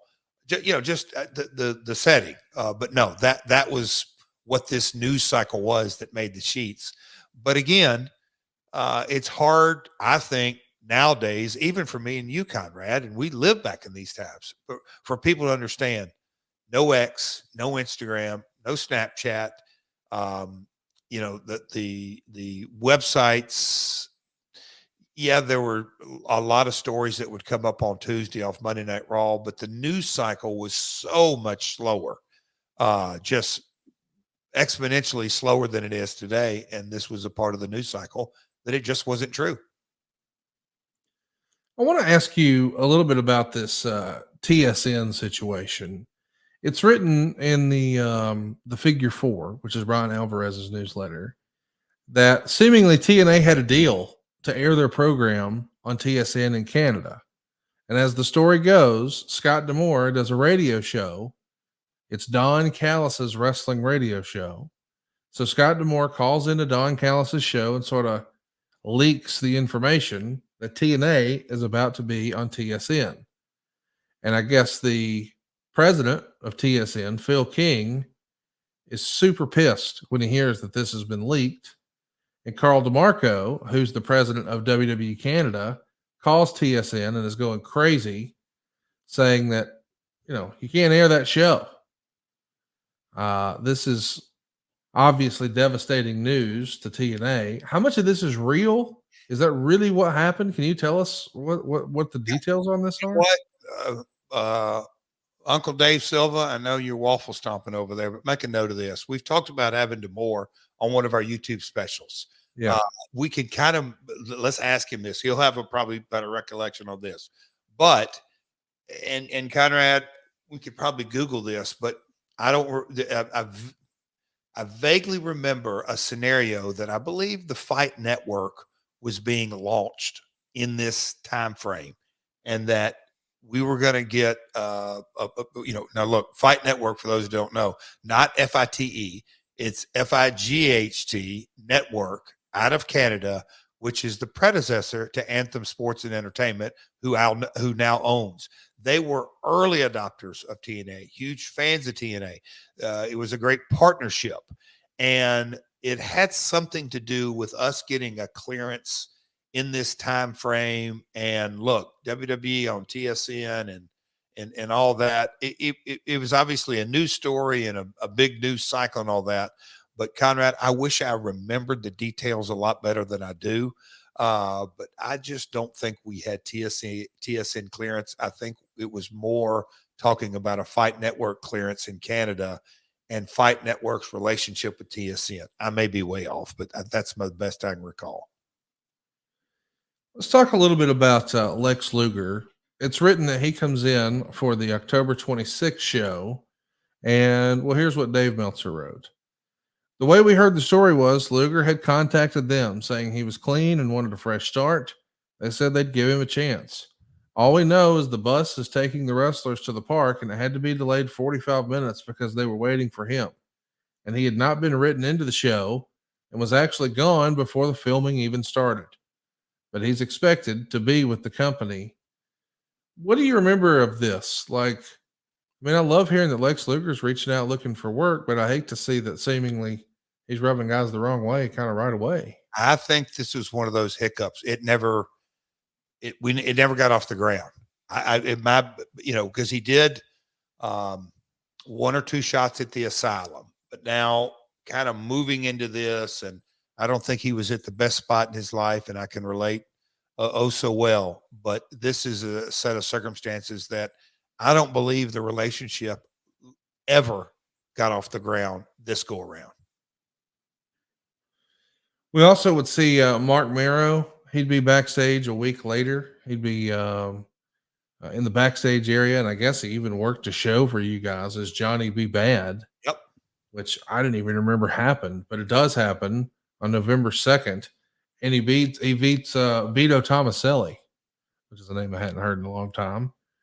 What's going on with Mark Marrow and Johnny B. Bad? I mean, were you surprised? I guess the trademark WCW had let it lapse, or maybe he owned it then, or I think he owned it or whatever it may be. I do remember, I don't want to call it a dark match, but I do remember the JB build up, and when he walked out on stage and got a monster Road Warrior pop, huge reception. But here's another thing that I don't think it directly goes with this episode, but Russ Rollins, who's still kicking ass on the air in the Orlando market, owned the market.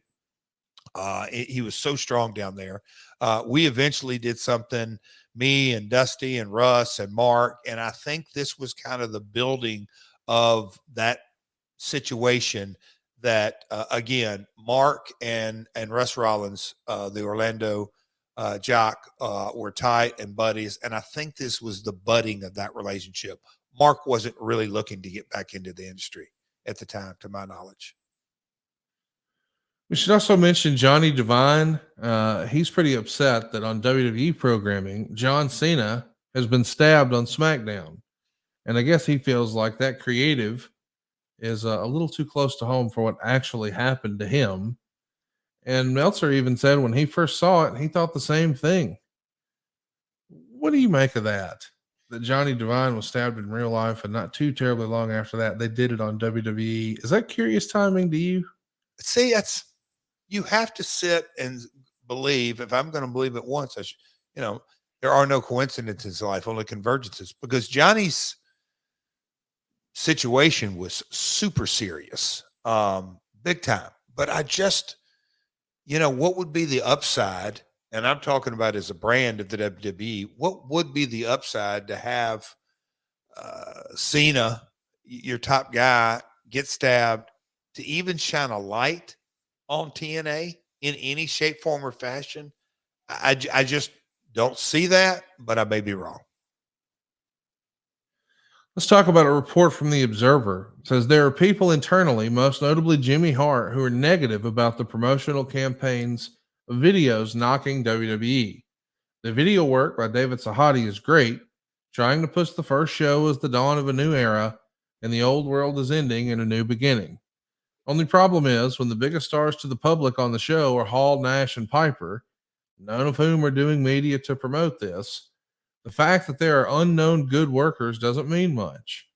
The other video revolves around the six-sided ring, trying to act like the competition is old and square, with lines like they have on Madison Avenue and spend millions in advertising, but we kick butt in the ring. What do you remember of these videos? And did you feel like, as the challenger brand, that was the way to market? Just go at the big boy and make those comparisons. Well, it's punch up, never punch down. And I thought this was an appropriate situation. I thought we'll call it the licensing mindset, the six-sided ring, it to this day, it jumps off the page. Okay, WWE is a leader in the marketplace. When you see a six-sided in professional wrestling, you're not WWE, and I think that's a huge positive. Okay, this is the new kid on the block. That is the challenger brand. It is the alternative. I always like the word alternative, because I think the challenger can leave a little bit of an opening and a connotation that may or may not go your way. But we're different, and you give it to the production guys, and look, it's marketing. Is it gonna be criticized? Every piece of marketing, no matter. I just recently saw the story of a quick synopsis of when Michael Jordan went with Nike. Adidas threw a ton of money at him, and just they took a gamble, and Michael's agent kind of doubled down and said, no, it's not just going to be part of the brand. You got to have Michael's own shoe. So Air Jordan and the logo. What a gamble. And there were people criticizing Nike in the early days like crazy. Like, what are you doing giving this rookie his own shoe? All piece of marketing is going to be criticized, no matter how successful it ends up being or unsuccessful. when you're marketing something, you're inherently taking a risk. And so we wanted to differentiate ourselves. We were stepping into 3-hour pay-per-views. We did have a 6-sided ring. We did pride ourselves on our in-ring action at the time being more risk-taking, exhibition, not about weight limits, about no limits, all the things. So it's a marketing campaign. Well, we hope you've enjoyed our marketing campaign because we're finally here. We're going to be talking about Victory Road next week here on the show. Wow. But what a crazy time that it is, because what we'll talk about before we talk about the actual matches is the sudden news. The Panda Energy may be in trouble. And this might be the end of TNA. Really think about the timing here. We finally have television. We're going to monthly pay-per-views. And oh, it may all be over. We're going to talk about all of those details and, of course, Victory Road 2004, the very first TNA pay-per-view. We'll be doing that next week here on the show. It's easy for you to get involved and ask questions. We're going to be soliciting those at your unofficial home for all things Double J. That's myworldpod.com. That's myworldpod.com. Be sure to hit that subscribe button. Turn on the notifications bell. You don't want to miss us the next time we're live. We've been brainstorming some pretty fun ideas. Maybe we'll chase down Scott D'Amore, or maybe we'll hook up with Abyss, or maybe one day we'll even get Joe Burrow on the show. MyWorldPod.com. Kidding. Only winners around here. Listen, I'm looking forward to next week because I love the business aspects of talking about the whole Panda thing, what happened and how it got sideways. And then, of course, the first pay-per-view, the first 3-hour pay-per-view. That's a big doggone deal. Coach Rosie's with us here live, a part of our live studio audience. And you could have been too if you'd have joined us over at adfreeshows.com. Coach says, how many man hours of planning and booking do you estimate it takes to put on a 3-hour pay-per-view? So if you had to sort of reverse engineer the recipe to get to a 3-hour pay-per-view, is that an afternoon? Is that a day? Is that a week? An hour? I mean, look, if we're billing like lawyers do and bill every 12 minutes or whatever it may be, I mean, because how many hours of planning and booking? Well, the phone calls to Hall and Nash and Hardy, let alone the rest of the talent. I mean, it could really, really add up. But if you really want to just, I mean, it's to me, it is an ongoing, evolving. We started talking about this pay-per-view 90 days in advance, maybe more. What's the main event going to be? What it's going to be, but then when you finally land on, here's the 7, 8, 9, 10 matches, Conrad. And back then we used to have a pre-show. So maybe put a match on there or two and all that. When you kind of get to, I'll call it the week of, it's a full day. And I say a full day, it's a 10-hour day to really talk it through and segments and matches. And because, well, look, everybody, creative subjective. But to me, when you're booking a pay-per-view, in order to figure out what are we going to do for these finishes, you got to go know where you're going, not just, in my opinion, the next month, but the next 2 months, at least the top 3 or 4 matches. You got to kind of know where you're headed, because to do the finishes, it's the episodic nature. So it's hours upon hours, and it's an endless kind of evolving deal. But, I think a real safe bet would be 3 10-hour days. Easy. To me, easy. Again, because you at least have to know where you're going the following month, if not 2 months, to really, I think, maximize your time. Well, Jeff, we appreciate you maximizing your time with us today. We spent about 2 hours after it, but if you can't get enough wrestling content, I do want to recommend that you check out adfreeshows.com. We've got a lot of exclusive series you can't see anywhere else, but we've also got a show with The Godfather. Oh, yeah. It's the newest addition to the group. It's a show we call Pod Ain't Easy. And he recently talked about his unique relationship with your pal, the late, great Owen Hart. Let's take a listen. I'm sitting here like getting the chills, man, because Owen was such a cool dude, bro. When I went to Germany for the first time, Owen showed me how to order food, take the subway, get to the gym, get to the dojo. When I went to Japan, he did the same thing. When I went to Germany, he did the same thing. He was such a cool dude, man. It's just a shame. He was so cool that they put Owen, a white dude, in the Nation and didn't explain. Just put him in the Nation, and everybody loved Owen so much that nobody even asked why. We're like, all right, come on, Owen. You know, and there was all type of people they were going to put in the Nation. We're like, hell no. We didn't want Ahmed Johnson in the Nation. No.